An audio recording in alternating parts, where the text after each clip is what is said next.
pinalunan doon sa BIR kung talagang totoong nagbabayad, at dito malalaman natin if it adds up.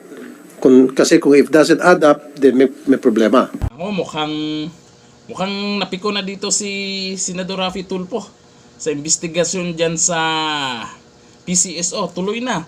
May mga nagsabi baka biglang tatahimik daw si Tulfo dahil baka papanalunin daw ng PCSO. Hindi natin alam. Baka seryoso si Tulfo na alamin kung ano ang katotohanan dyan sa likod ng mga nanalo di umano ng jackpot dyan sa PCSO. Parang nang-asar di umano itong mga taga PCSO. Kaya asar talo na naman dito si Raffy Tulfo in action. Ito, ipagpatuloy natin. Yes, Kada Your bet ba Honor. may file? So, Yes, Your Honor. merong very unique date and time stamp yan? Yung file na yan? Yes po. Yes, Your Honor. Okay, so yun ang ating mga safeguards. And then, pag 9 o'clock draw ninyo, then you search your database. Yes po, Your Honor. Yun po lang, Mr. Chairman, kasi on the integrity tayo nakatingin. Kaya sabi ko, Mr. Chair, nag-agree naman si Mr. Robles, which I appreciate, na magdagdag tayo ng isa pang tao na mag-observe doon sa procedure. Yun nga, it's a member of the academe, member of the civil society group, or member of the religious group, or anybody na paiba-iba papalit-palit para mag-observe. That's okay with you, Mr. Robles? Good. Po, if you could also help suggest po para Yes. mag-guide kami, we'll also Very good. accept suggestions. Thank you. Pero bago niyan, I have a pending resolution directing the BIR in coordination with PCSO to provide the committee with the tax payments of winning bettors. Ang ibig sabihin kanina kasi Senator Coco, pagbabanggain natin yung mga nanalo at amount ng mga pinalunan doon sa BIR kung talagang totoong nagbabayad, at dito malalaman natin if it adds up. Kasi kung if doesn't add up, then may problema. Okay, so yun yung issuance of subpoena. I agree, Mr. Chairman. Actually, yung mga... So, yung second motion mo? Yes, I second Okay. the motion of the Chairman. Committee? Okay na? We Okay. will subpoena the BIR. Yes. BIR records. Okay, BIR. Dito magkaalamanan kung talagang merong lokohan. Kasi pag hindi nag-match, Kasi, dapat, kunyari, sabi ko kanina, Mr. Chair, sa isang buwan, kunyari sabihin natin December, ang nanalo ay 20. Okay? At pinalunan is 100 million total winnings. 20% of that is 20 million. Yung meron bang 20 pumasok sa BIR na nagbayad ng tax at umabot sa 20 million yung binayaran nila, nagkakamatch. Kasi pag nagmatch yan, then wala tayong problema. Pag isa lang doon na hindi nagmatch, may malaking problema tayo. actually, Mr. Chairman, Yung ko na yes, document sa BIR. inaugment ang jackpot sa 3 lotto games in December by 500 million each. So, 100 million na kagad minimum bayad ng mga tumama. They will be listed as top taxpayer for for a certain year. Mr. Chairman, top taxpayers na yun. 100 million kagad ang tax. Mr. Chair, since nandito naman itong mga IT sa DICT and Mr. Lagi ng Cybercrime Investigation Coordinating Center, am I making sense doon sa request ko na para magkaalamanan kung may anomaly o wala? Yes, sir. Actually, we in the DICT and CICC can help attest or malaman yung katotohanan between what is being said as a sworn testimony versus the going to be offered electronic evidence from the PCSO. So, dun po natin malalaman kung sino mas trustworthy. Yung sworn testimony o yung computer systems. And yung magiging opinion po ng DICT, CICC will be based on 4 authoritative documents. Okay. First would be the Cybercrime Prevention Act. Kasi doon po merong mga definitions kung mga misuse of devices and all of that. Secondarily, since pinag-uusapan po ay pera, we will be using the wisdom and yung regulations po na ginawa ng BSP through their circulars with regards to who is supposed to be responsible and informed and so on and so forth pagdating po sa pera. So yung BSP circulars. Thirdly, we will be using the language as well of the relevant ISO documents since po yung nabanggit po ng PCSO kanina. And also po, ISO documents are relevant because we have adopted them as Philippine national standard.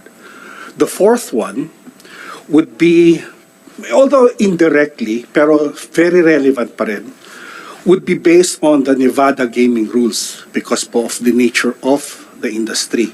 The Nevada gaming rules is relevant because it was adopted by the VVSG or the Voluntary Voting Systems Guidelines, which was used for the American voting systems, which in turn is adopted by the Philippine COMELEC for the automated election systems.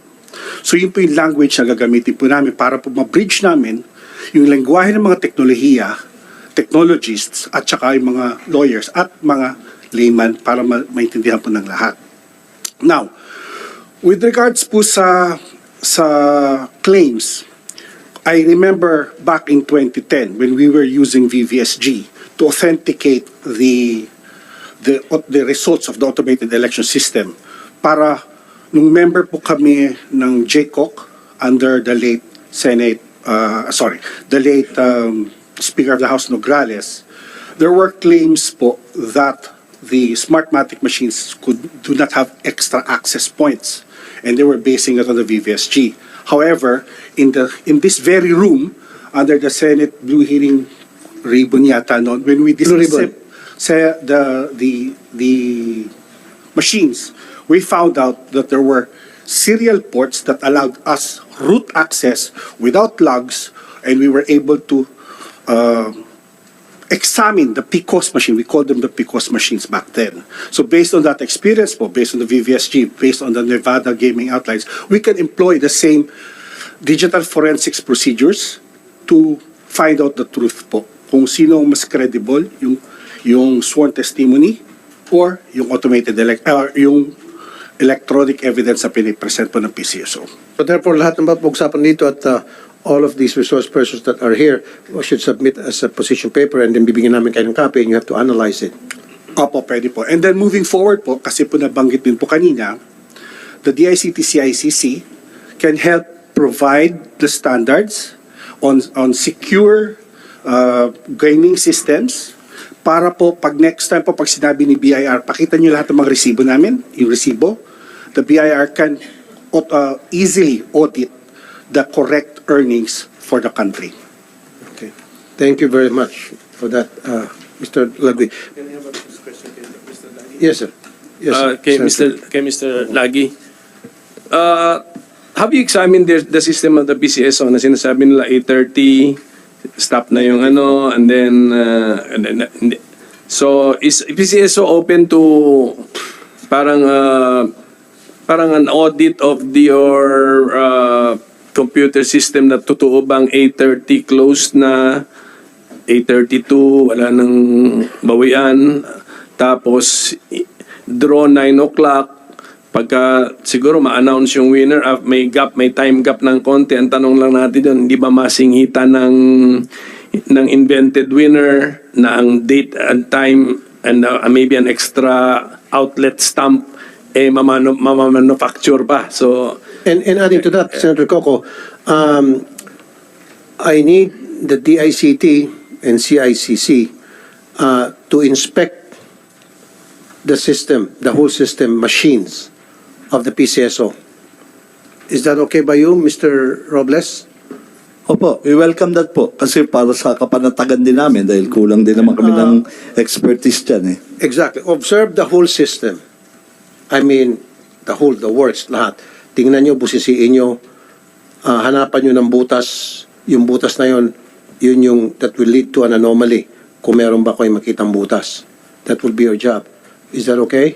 Okay po, pero we have to negotiate with you. What is the negotiation? The quality of evidence that you expect to ascertain kung trustworthy yung system or hindi. Kasi So ang gagawin nyo lang po, tingnan nyo po yung integrity ng PCSO, yung system. Sabihin nyo sa akin, titingnan nyo, bubuksan nila yung kanilang system. Lahat ng i-require nyo, lahat ng gusto nyo malaman, lahat ng mga documents na kailangan nyo, ibibigyan nila. No holds barred. Diba? We would call it po we would set up negotiate an audit engagement po para So audit engagement tawag noon. Okay. On your terms. Okay ako doon. Negotiated audit engagement, Mr. Robles, you have to say yes. Yes po. Okay, Mr. Lagi? Po, kaya po Okay. ng skills po ng How long would that take, DICT-CICC. Mr. Lagi, sir? Oh, good question, sir, because we do not have an idea on the extent of how many machines they have or what are the type of evidence that you will be requiring to Well, that's all up to you. Ang kailangan namin, masiguro na walang lokohan na yung integridad po ng the whole PCSO system. And nasa inyo na po yung bilang mga expert, paano nyo po gagawin yon? If you need time, you need 1 month, 2 months, 3 months, 6 months, it's okay. If you need budget, sa susunod na budget dito sa Senate, tataasan kong budget sa DICT. Okay po, let me Dati ko naman kayo sinusuportan. O, ganito po, when I audit po the government systems based on common criteria, pag yung talagang matindi, bago mo pwedeng ibenta sa Malaysian government or bago mo maibenta, bago tanggapin ng Japanese government, ng Australian government o ng American government, the typical audit process lasts up to 2 years because the criteria that we use is common criteria and it's very, very stringent. It goes from not only examining the source code, but also the way encryptions are done. You go to the factory, you inspect, and you make sure that when the machines are made, compiled, and then delivered, they are done so in a secure and trustworthy manner. Pero medyo mahirap po yun. 2 years po yun. Pero very, very, very, very... well, kahit na 2 years, sir, okay lang. Okay. Basta't ma-prove natin whether or not may integridad ba itong Lotto Games. The shorter time period po would Kung baka pwede mo ma-shorten yung 2 years, baka pwede mo gawing 1 year. actually 6 months po pwede. Oh, yun naman pala, 6 months However po, yung quality po of evidence, yung amount of audit work that could be poured into Sir, sorry, picture natin, huwag na paligoy-ligoy. Gaano katagal ang kailangan nyo na para ma-prove whether or not meron bang lokohan o wala sa mga Lotto Games? Yun po importante sa mga mananaya. Kung kailangan nyo ng 6 months, we'll give you 6 months. Sabi ko, sa susunod na budget, padadagdagan ko kayo the quickest answer po if sa DICT. Sabihin ko, dagdagan ang budget ng DICT. Ay, ang CICC din, of course, DICT and CICC. The quick answer po is if the public trusts PCSO, it could be as little as a few months. However, if there is fraud that were detected in discrepancies in the payment system, Well, right now, allegations lang at pagdududa. Kaya nga kayo hahanapan nyo ng butas kung meron kayong butas na mahanap. right po, we don't have any evidence of fraud that Kaya nga was po, committed. we don't have any evidence of fraud. Kaya nga po, papasok kayo para inspection nyo. Tingnan nyo po integridad ng PCSO at yung Lotto Games. Opo. Right? So pagdating sa sa Senate budget hearing, i-sponsor ko kayo na madadagdagan kayo ng budget. Okay? Opo. So 6 months, okay na sa inyo. 6 months po. Wag lang magka-aberya, kundi Okay. aabot ng 2 Tapos may years. sinasabi kayo kay Mr. Robles na umokay siya ng tawag nun, auditing, tawag nun? Audit engagement po. Auditing engagement. Auditing engagement arrangement. Cybersecurity audit engagement po. So basically, we Comsec? set the scope. Okay. Excuse me, Your Honor, the sit-in-tail payment, so I'll have to go back to the board para doon. Baka mahal yan, I'm not within my authority in price. Okay, so you want to be excused? Ano sa? Po, hindi naman po ngayon yan. Baka may payment po may yung This is a government engagement. function po. Okay. This is a government function po. Kaya nga, Libre. kung wala namang bayad, I think we can say yes. If it's a Libre? policy, Oh, libre daw, Mr. Robles. Libre. that's your chance to get ibalik yung ano nyo. Di po, Libre. this- Okay, kung libre, then sabi ko nga sa Senate committee budget, sa budget hearing sa Senate next year, padadagdagan ko yung budget nyo. O kasi masipag kayo, tumutulong kayo. Okay? I'll do that, promise. Okay. Sige po. So now, we can move on. Pabilis na tayo. Dito po sa Pacific Online, nandito pa yung members, representative ng Pacific Online, Mr. Christopher Villaflor. Yes po, Your Honor. Dumaan ba sa vulnerability, BAPT, assessment and penetration testing ang mga system online ninyo? Yes po, Your Honor. Through PCSO, DICT will only act on PCSO's request po. Hindi, ito yung tinatawag na vulnerability assessment and penetration testing. Meron ba kayong dinaanan yan, conducted by a third party, bago kayo pumasok sa negotiation sa PCSO para sa inyong mga computer systems? Mr. Chair, DICT po ang nag-conduct ng vulnerability assessment and penetration testing po. DCT? We would have to, just to state that a vulnerability and penetration test is very short period of time. It can go for a few days to a couple of weeks, including the report writing.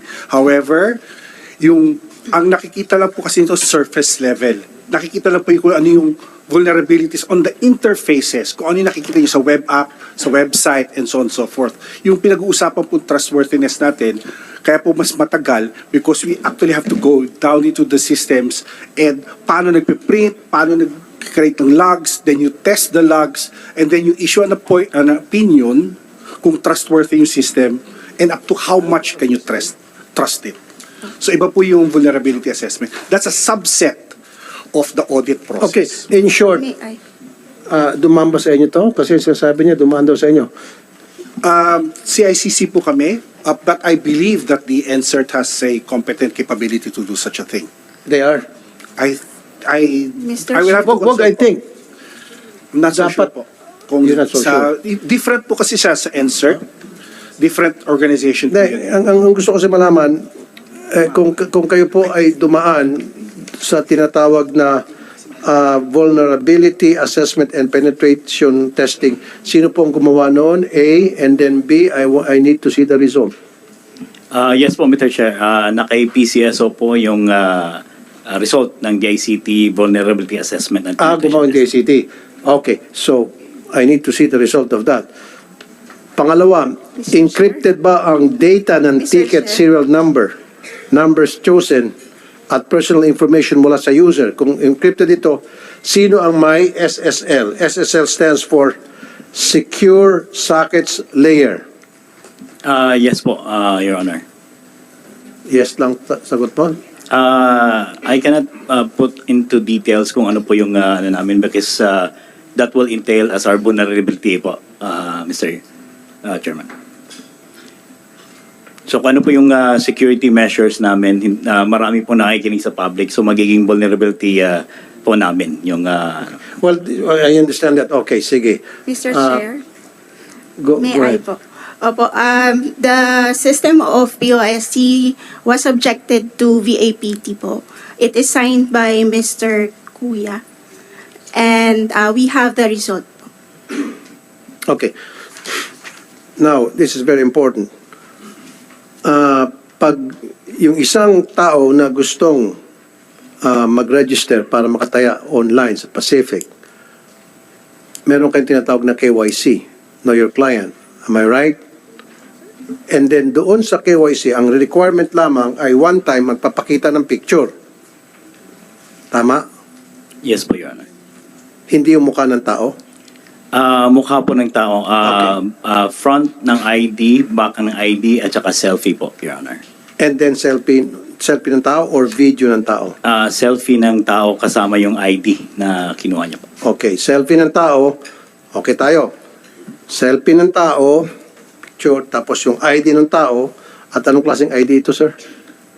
These are IDs qualified by PCSO to submit po, Your Honor. Hindi, kasi kung ako mag-register ngayon, papakita ko yung mukha ko, and then mapakita ko ng ID. And then, after a few minutes, na-aprobahan eh. Marami ako mga tao tinesting eh. Nag-register sila, ilang oras pa lamang, aprobado na agad. So, paano nyo malaman na yung mga ID na present doon ay legit? Your Honor, it's PCSO po ang nagkakandak ng approvals. Oh, then that has to be changed. Kasi paano mo malaman kung valid yung ID, kung fake yung ID at hindi pala ano yun, hindi, bata lang pala yun. Ang edad at, di ba, pinalsipay lang. Your Falsified Honor, yung ID. Your Honor, it's Data Security Department of PCSO is the one conducting the approvals and evaluation po. I know nga, pero you have to change the system. Paano? Turuan kita. Kasi nga, yung ID na pinipresent doon, pati muka, makukurap yun. Pwede siyang mag-issue ng peke na ID. Pwede siya magpakita sa inyo ng peke na ID, peke na kung ano pang ID na require nyo. Am I right? Pwede po, Your Honor. Now, kapag tumataya na yung tao, ano yung mga measures na meron ng inyong system to make sure na yung taong tumataya yun, siya talaga yun? Before the player can place their bet, Your Honor, they have to be approved during the Know Your Client. Ano yung KYC ninyo before the better can bet? Ito po ay dumaan sa evaluation ng birth date niya. No, sir. Yung ID. Again, just like kanina, you can hear me but you're not listening.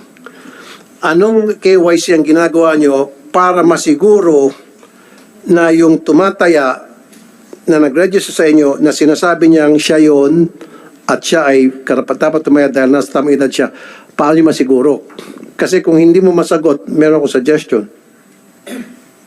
Your Honor, we won't have any visibility po of the player kung sino po may hawak ng...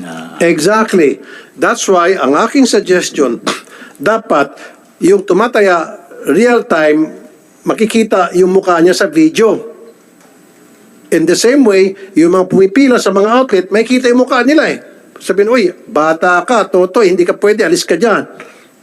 Oh, ganun din dapat sa inyo. Pag tumaya yung isang tao online, papakita niya mukha niya. Eh paano ko yung tumataya pala sanggol? Oh, ginamit yung ID ng kanyang tatay. Si sanggol may gatas pa sa bibig. Tumaya, nakalusot. Kaya nga dapat, real time. May video. Sige, nag-agree si Ms. Xavier. Tama eh, kasi kung pupunta ka sa outlet, ganun ang patakaran eh. Oh, dapat ganun din sa inyo. You have to have that kind of system. I agree po, Your Honor. We adhere to the directive of PCSO kung ano yung requirement po. Do I have to go to OGCC or PCSO? OGCC, what's your opinion? Your Honor, that pertains to the technical aspect. Okay, of things, technical. so I- So PCSO, can you require that?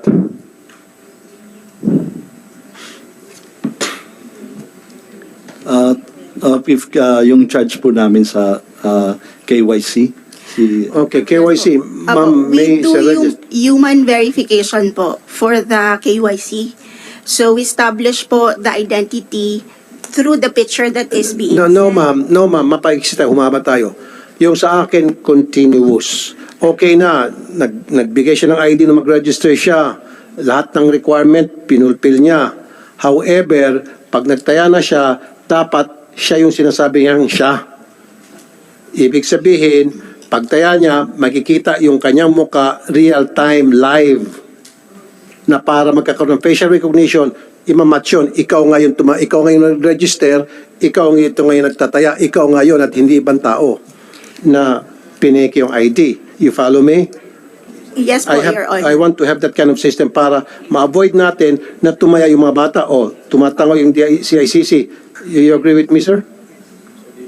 Nakikita po namin yung basis ng inquiry niyo po kasi yun po yung mga requirements ng anti-money laundering live KYC. Okay. So, I want you to have that kind of system. Obligahin nyo yung Pacific Online to have that kind of system. Yes po, Your Honor, we will look into that. And we also have plan of data sharing agreement with government agencies like the LTO to establish the identity of the players po. Exactly. Very good. Inad mo yan.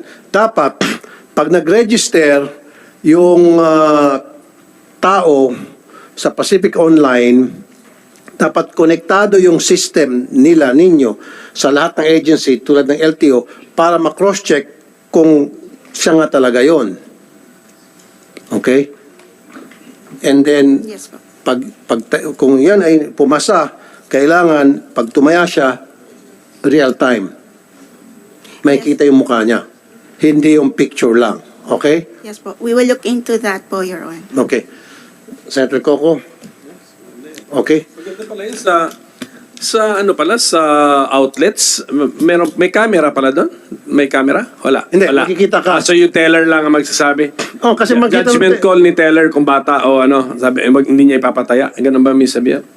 It has been the policy that the kids, are not allowed, so the Correct. teller Kaya can nga, see so- if their children. Precisely. So, ang vigilance is with the teller na Yeah, huwag niyang patayin. they are trained Okay. to drive the kids away or not to cast their bets. Even if the father is in the car in front of the lotto, we require the father to get out of the car and to cast his okay. bet. So, ganun din yung so sa US yata, may picture sila no? Sa US ba? Required ba? Or incidental lang yung mga CCTV cameras doon? But that's a KYC, at saka requirement daw, Mr. Yes. Chairman pala. Requirement, sabi ni Lagay Mr. sa atin Lagi, yung requirement daw ng CCC, Anti-Money magaling Laundering. talaga kayo. Next year, tataasan natin budget nyo. Okay. Sige, that's for now.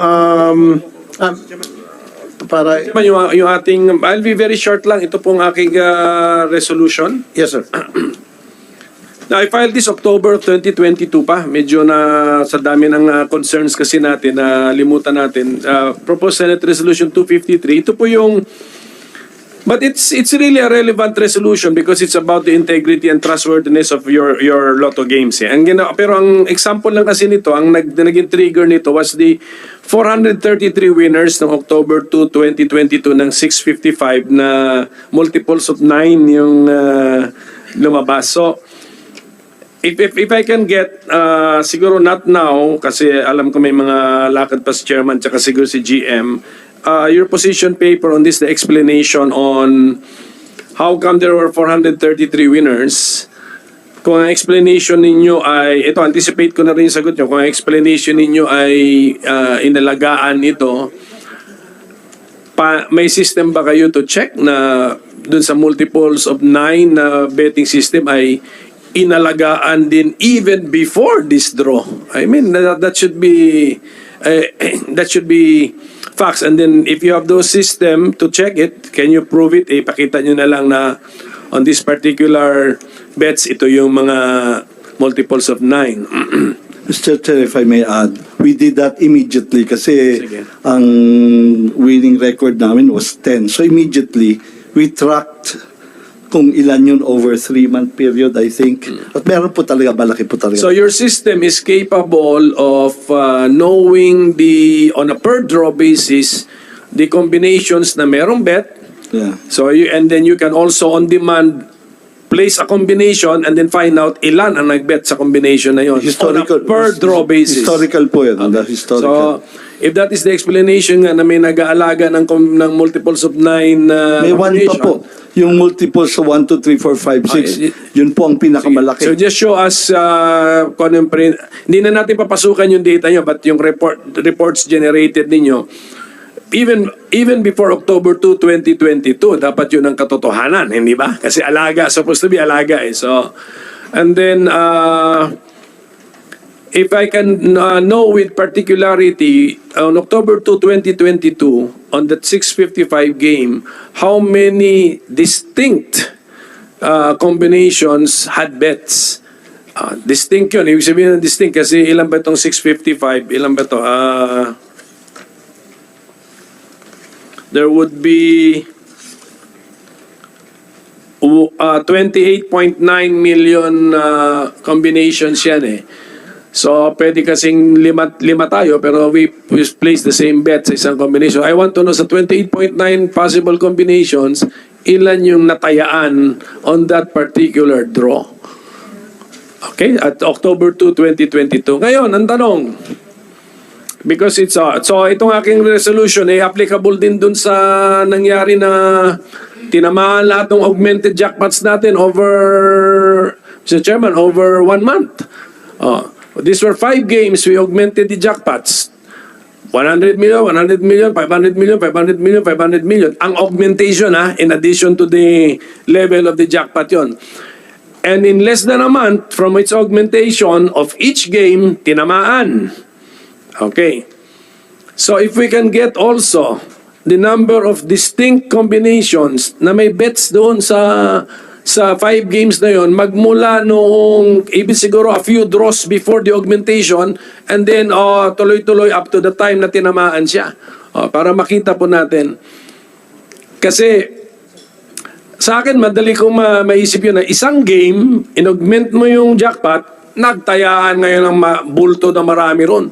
So, maybe yung 28.9 million possible combinations, natayaan ng 25 million combinations doon. Di laki ng chance nga tatamaan. Ba't ang ginawa po natin, 5 games eh. Tinamaan lahat eh. Ibig sabihin nun, lahat ng betting public eh, dinagsa lahat yung 5 games na yon. To almost cover the possible combination. So if we can have this data, GM, kaya ba? Kaya naman. So parang hindi na natin pahabahin itong hearing this afternoon kasi dadaanan din namin yun, i-analyze namin yun para makita po natin doon. And then, ang ng isang question siguro, when you augmented the jackpots, nalugi ba kayo? So just give us also the financial report. Pero itong short answer ni GM. It was very good, Your Honor. We made 800 million in a month's time. If we just Sa one bumalik pa po. game. Dapat to. Hindi po, yung totality po. No, but if it's 800 million, augmentation nyo is 1.7 billion. Pati po yun, covered po yun. Bumalik na po yun. So that was the net po. Over and above. Okay, Opo, bigyan nyo opo. na lang kami na report, Opo, the yeah. financial report naman Sige na po. if you also were able to talagang generate sufficient interest and then hindi kayo nalugi dun sa ano. But it doesn't matter. Kung nalugi man kayo o hindi, I mean, hindi issue yun kasi sabi mo nga is to generate interest. Pero tandaan nyo yung Section 10 ha, as provided by Judge ha. Judge, ito na lang Mr. Chairman, give me just a few. Section 10, Judge, ikaw nag-bring up sa amin ito, Section 10, RA 1169 eh. Ano yung basa ninyo dito na with the approval of the President of the Philippines, dito lang ba ito sa shall promulgate rules and regulations for the holding of lotteries? Or applicable din ito dun sa after the semicolon, shall fix the number and the price of the tickets for the same, and number of tickets usually given gratis to the ticket vendors, semicolon, fix the number and amount of prices, semicolon, fix the date when the sale of tickets shall close, semicolon, and designate the dates and place or places where such lotteries shall be held. Your Honor, it pertains to the entirety of how PCSO shall conduct The entire lotteries. paragraph. Yes, Your Tama. All of those enumeration ng mga shall be deemed preceded by the phrase with the approval of the President of the Philippines. Correct, Your Correct. Honor. So that includes fix the number and amount of prices. Correct, Your Honor. Correct. Augmentation, actually, the augmentation to the tune of 1.7 billion pesos actually ano tawag mo doon, modified, change the jackpot price, destroyed the science behind the fixing of the jackpot because the jackpot siguro the other jurisdictions jackpot, initial jackpot this dependent on the possible number of combinations. Ganun yun eh. Tapos inaugment natin ng 100 million, 100 million, 500 million, 500 million, 500 million. Okay? And then in 1 month's time, tapos ang kwento, ubos, tinamaan. I'm actually looking at past history, Mr. Chairman, na kung umabot ng 500 million yung isang game, that means, ang theory kasi, pag 500 million na-attract na yung mga bettors eh. Yes. So that's a theory. We That is were regular looking at a past experience na 500 million yung game at gano'ng katagal bago tinamaan. And we will have to compare this with this augmentation nung last December na in less than 1 month, 5 laro ang tinamaan. Sabay-sabay. Yes, in less than a month. That's questionable. Kaya nga, So, sa yes, susunod natin hearing, we will have to look find- at this, Mr. Chairman, and maybe if Ms. Xavier can help us with alam niyo yung data ng mga draws eh, di ba? Na may game na umabot na ng 500 million yung ano niya, jackpot niya without augmentation, ito yung natural accumulation of the jackpot from the bets. Then, ang theory, naka-attract na yan ng bettors. Bet na yan. And then, tignan natin, months muna bago tamaan eh. So, itong nangyari last December is really an anomaly. Hindi lang 1 game, 5 games, Mr. Chairman. sabay-sabay nung nag-augment. Yeah. That's why yung sinasabi kanina sa BIR, ibabangkay natin kung baka mamaya kung nag-file man pare-parehong tao lang palang nanalo. Dapat nandun yung pangalan nung bettor na nanalo, nagbayad siya ng 20% tax, sino siya at saan siya. Taga saan? Di ba? Sa BIR, nandun yan? Mr. Tibayan? Attorney Mr. Tibayan? Chair, ang nagre-remit po kasi sa amin ng withholding is yung si PCSO. So, Correct. Pero those information that did mention to you, nandun dapat yun. How much was won? And then, anong date? Anong draw? Magkano? And then the name of that person and address. And the TIN. And the TIN number. TIN number of that person. Tama. Kasi hindi naman siya makapag-file kung walang TIN number. At kung wala siyang TIN number, meron bibigyan opportunity yung walang TIN na magkaroon siya ng TIN. check namin po, Mr. Chair, kung ano yung available na information. Kasi Hindi, pero ang nag-file. am I making sense to you? Yes po, Di ba Mr. pag Chair, nag-file ka dapat may TIN? Yes po, opo. Hindi ka naman pwede makapag-file ng walang TIN, di ba? Then since kung halimbawa isang tao, nanalo siya, wala siyang TIN, kailan mag-file ng tax, gagawin niya ng paraan na para matanggap yung kanyang ipafile na tax, Mag-register. mabibigyan siya ng TIN. Yes, opo. Tama? Kaya nga, I need this information. PCSO is here. The entire team of the PCSO is here. How do you do it when you remit the tax from the winner?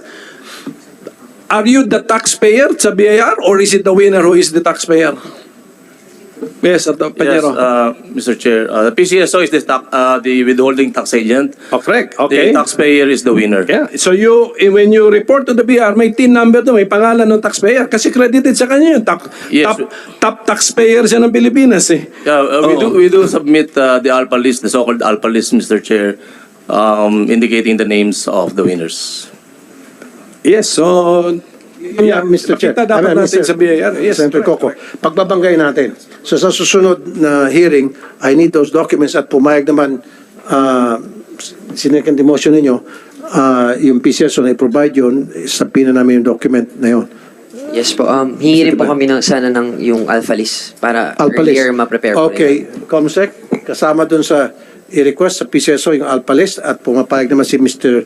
Robles. Okay na? Mr. Chair, point of clarification. Are these for the winners for the recent? Kasi yung reason, hindi pa nakapag-file yan eh. Opo, So, yung- let's go back so yung mga ina-file na. How long would it take up from the time na pinala at na-process nyo na? As long as nag-file na po sila, makikita naman po sa system. Agad-agad? Opo. So, agad-agad, di ba, pinafile nyo pag minanalo? Pag kilaim na? Yeah, Agad-agad? monthly, Mr. Chair. Monthly? For the last month, we have yet to file the same. Okay. So, November, meron na yun? Na-file Meron na? po, meron. Okay, November. Bigay nyo sa kanila. I need 2 months. 3 months. September, October, November. Ibigay Yes, niyo po sa Mr. Chair, we'll do it. Okay. Now, bago tayo magtapos, Mr. Chair, Senator Coco, itong hinaing ng ilan sa ating mga outlet operators, ni-require ng LGU na magkaroon ng mayor's permit itong mga outlets na dapat ay sa Supreme Court hindi na kailangan. At kapag hindi kumuha ng mayor's permit, itong mga outlet, pinapasara ng LGU. So sa next hearing, we have to invite COMSEC and DILG. Tama ba ako, ma'am, yung problema niyo? LGU. So ano nangyari? Ni-require kayo na kumuha ng mayor's permit na ayon sa PCSO hindi na kailangan kung tutusin. Wala naman sa batas na required kayo na kumuha ng mayor's permit. Exempted na dapat kayo. Opo, kasi yun po ang gusto naming liwanagin dito. Kasi may mga bayan po talaga sa Batangas na exempted sa mayor's permit. Tapos meron din pong mga bayan na nagbabayad ng mayor's permit. So bakit hindi po kami pare-pareho? Pare-pareho lang po kaming mga authorized lotto agents. So gusto po namin liwanagin alin po ba ang masusunod, yung LGU or yung PCSO. And aminado naman po si PCSO na matagal na nilang alam na may ganitong problemang nangyayari, nag-exist. Pero sa tinagal-tagal ko na pong sumusulat, tumatawag sa kanila, kung hindi pa po ako mangungulit, hindi nila bibigyan ng pansin. Pero until now, ngayon po January, pinagbabayad na po ulit kami ng mayor's permit. So ano na pong aksyon ng PCSO? Yun po ang aming gustong liwanagin. At kung talaga po ba na kailangan namin magbayad ng mayor's permit or hindi na? Bakit po merong mga exempted, merong hindi? Yun po yung gusto namin liwanagin. Who would like to answer, Mr. Chair? Mr. Robles? Okay. AGM Gabuyo, ma'am? Good afternoon po. Actually po, di ba, the PCSO issues certification that you are exempted from mayor's permit. Yes, ma'am. May mga decided cases na ano tayo dyan, yung mga jurisprudence Yes, ma'am. natin. And we also write yung ating mga LGUs. But apparently po talaga, mismo, kayo po mismo, di ba, nagpupunta pa yung mga branch managers natin to talk to the mayors. But yun nga po ang nangyayari po, talagang nire-require sila. Pero Ms. Gabuyo, dapat ipaglaban nyo sila. Yes kasi po. kliyente nyo sila. Yes po, Dapat pinaglalaban po makipagprasuhan namin. kay Mayor. Mayor, meron na Supreme Court ruling na exempted sila. Pakita nyo to sa mga mayor. Yes po, binibigyan po namin sila ng... Anong reaction, Mayor? Yun po yung ano At sino nila itong mga mayors na ito? Sige po. So far po ang Ipatawag natin yung mga mayors na yon. alam ko lang po na yung nakipag-usap po sa akin na mga bayan is na hindi exempted or hindi ino-honor ang exemption namin sa mayor's permit. Sorry. Lahat ng mga mayors na hindi ino-honor itong Supreme Court ruling na sinasabi dito, exempted kayo sa mayor's permit, and yet napupumilit kapag ayaw niyong sumunod, pinapasala kayo. I need the names of those mayors. Patatawag natin dito, COMSEC. Yung mga matitikas na ulo ng mayors. Okay po. Although hindi naman po lahat sa Batangas, meron naman pong ino-honor, pero meron din pong hindi nag-o-honor. At ilan po sa kanila is Santo Tomas, Tanawan, Lipa, Batangas City, San Pascual. So far po yung Ibaan, dati po yung Rosario, hindi. Pero nung pinakita po nila yung exemption certificate, in-honor na nila. So hindi na po kasama. So ito pinakita niyo sa mayor niyo pero hindi in-honor. Opo, matagal na po namin yung pinakikita. Okay. COMSEC, patawag natin DLG and then patawag natin yung mayor ni ma'am. Okay. Kasi Supreme Court ruling na to, Senator Coco. So, dapat kayo dyan sa PCSO AGM Gabuyo, ipakita nyo to. Pinakita nyo ba to kay mayor? Pinakita po namin and we issue sa certification na po. Ano sabi? Kaso talagang hindi na nila pinapansin. Hindi, pero hindi ba kayo umakyat sa DILG o magsampa kayo ng kaso sa korte, pumunta kayo sa Supreme Court, sabihin nyo para may contempt, may issue ng contempt itong Sir, mayor na i-verify hindi ko lang sumunod. po na we also wrote the DILG regarding this matter Meron na rin po silang opinion. Lahat po Ano yan. opinion po ng DILG? I'm not sure, but we wrote it. Exempted. po. Okay, exempted. So, Senator Coco, being a lawyer, so ano opinion mo rito na may opinion ng pumunta siya sa DLG in fairness at sinabi ng DLG exempted talaga at sila nagsabi exempted yan pero meron pa rin mga mayor matitigas. Anong recourse natin? Well, una As a sa lahat, lawyer. I'm glad nag-issue pala kayo ng certificate of exemption. Tapos sinasite siguro ninyong legal basis is the Supreme Court. Sige, is there a success story na isang outlet natin na nag-sue sa mayor and then nanalo? Is there an success story? Is that? Yes po, Mr. Chair. Yun nga pong Supreme Court ruling, na-mention po dyan yung case kung saan nanalo po ang authorized lotto agent against LGU. So very specific pala ito, nanggaling sa baba na pinapabayad dyan ng mayor's permit. So ito na mismo pala ang president natin. Okay. Kasi may jurisprudence na. So, ibig sabihin, hindi na kailangan magdemanda Yes, pa dapat ang sinumang outlet. Siguro, ipakontempt na lang natin yung mayor na yun. Kasi tama ba ako? You're a lawyer. Pwede rin, Mr. Chairman, pwede ipa-contempt So, yan. Pwede rin sa next hearing. I think kasuhan natin sa DILG. Andito si DILG, sasabihin niya na pwede silang maging administratively liable. Okay. Pwede pa nga baka, I don't know, kung malilink natin sa anti-graft, criminally liable. So, bakapan nyo kami PCSO dahil kliyente kayo nila. Kasuhan natin itong mga mayor, ipakontempt natin sa Supreme Court. Am I right, Sir Senator Coco? You have a legal department If the legal department, si Attorney Jimenez, you're the manager of the legal department, if you could spare 1 or 2 lawyers, ipa-specialize mo muna rito sa struggle ng ating operators para ma-recognize sila as tax exempt.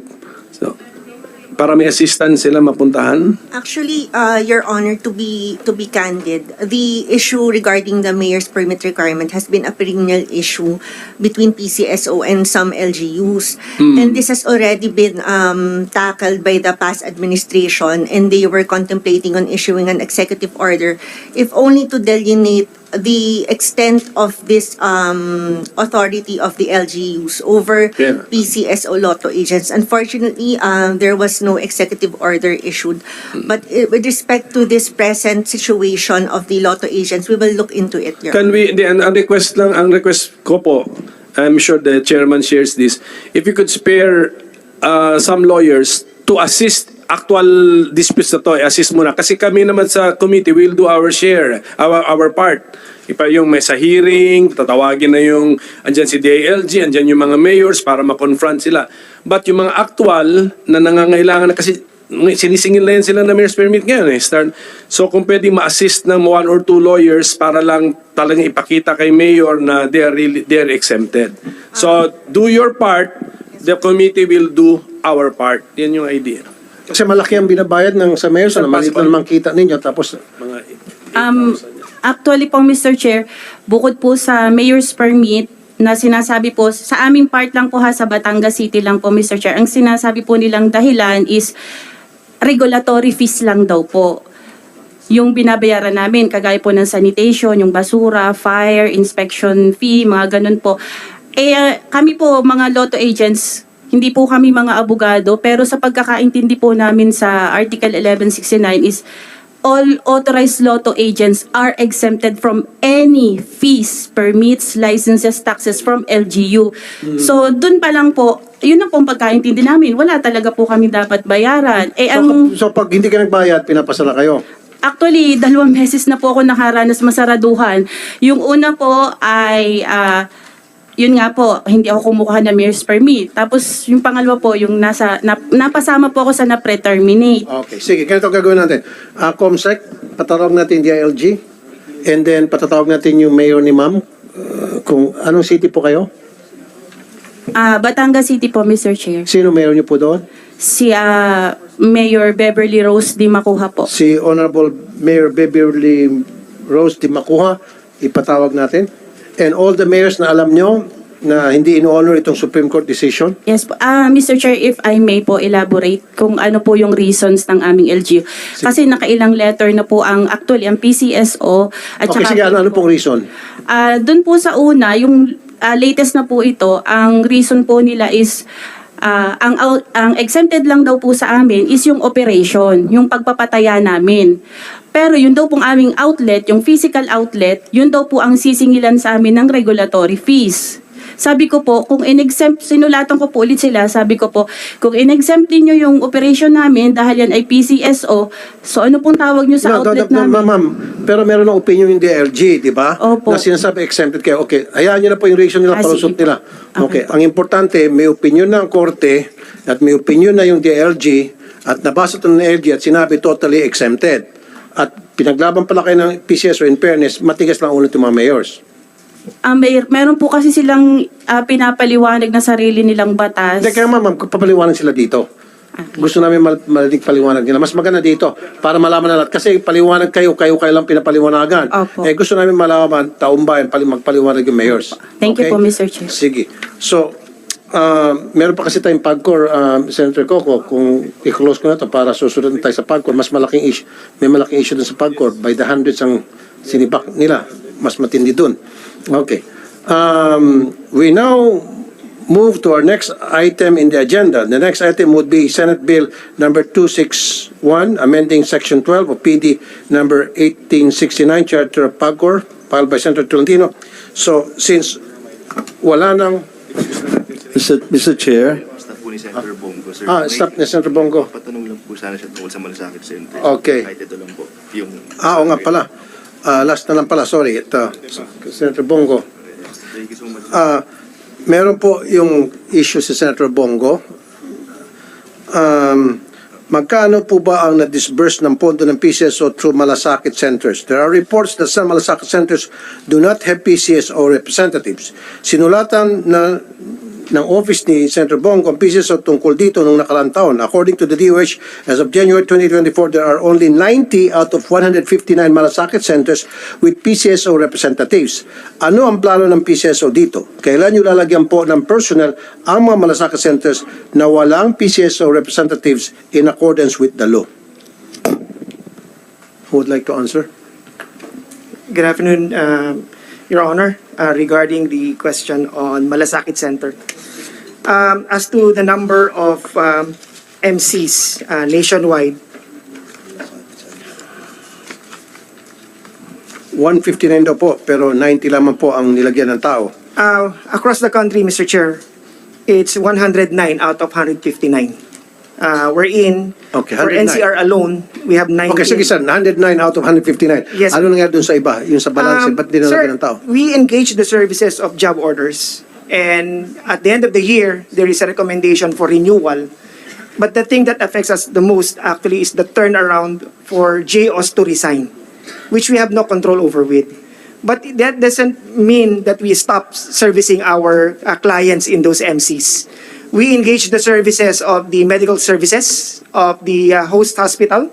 Coordination is being established on how to refer patients. As to the question, Mr. Chair, on the amount utilized by PCSO, for calendar year 2023, we attended to more than 31,209 individuals or cases, amounting to 324,547,020 pesos. Remember, as part of the MC group, PCSO is the fourth payer. So some cases are being attended to by DSWD and DOH that will already spare PCSO from coming in. But just the same, we are providing the necessary and essential services to those individuals. Okay. Thank you. I need you to submit that position paper ninyo sa office ni Senator Bongo. We will do that, Mr. Chair. Okay. Ayan, ano sa tingin nyo? Maliit lang bang problema sa PCSO ngayon? Nako, para sa akin hindi maliit yan. Milyones yan. Paano naging maliit yan? Diba? Patawa-tawa lang yung iba dyan sa taga-PCSO. Siyempre, ang laki na nang nakuha siguro. Di natin alam. Titingnan natin yung magiging resulta sa investigasyon dyan. Kung makikita natin yung galing ni Senador Raffy Tulfo at ni Pimentel. Kayo, anong masasabi nyo po ito? At tuloy-tuloy po yan. Dito na. Thank you. Bye-bye.